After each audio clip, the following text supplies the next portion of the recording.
Ayun yung mga kasama ko mga kabayan. Yan. Yung isa natulog, yung isa sa cellphone, saka nanonood kami ng movie sa TV. Yan. Tingnan nyo naman mga kabayan yung ano kaganda yung accommodation namin dito sa Garden Villa mga kabayan. Saka malinis. Yan. Makikita nyo naman.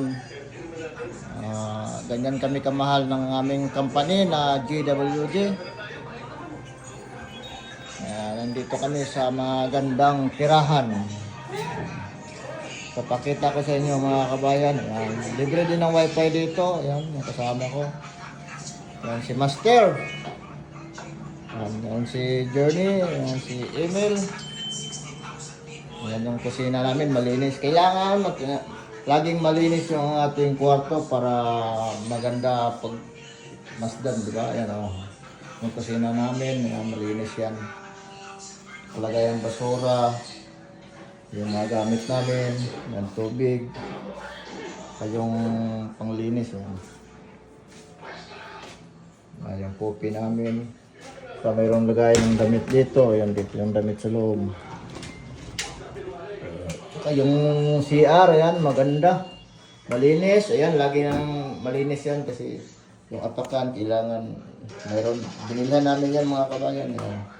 Pagpasok mo dito, ayan. Malinis, kailangan laging malinis dito at saka yung pang-map namin bigay ng company namin kasi laging malinis yung tirahan.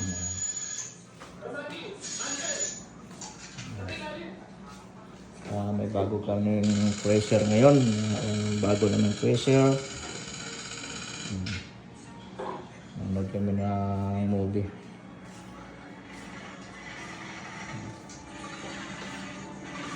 Yung higaan ko. Yan, bumili na tayo ng baunan, lagay ng baunan. Lagay ng baunan.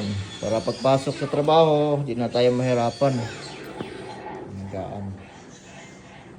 Saka yung lagay ng mga dumi, mga damit, mga labahan. Yan, diba mga kaya, ang gaganda ng kwarto namin.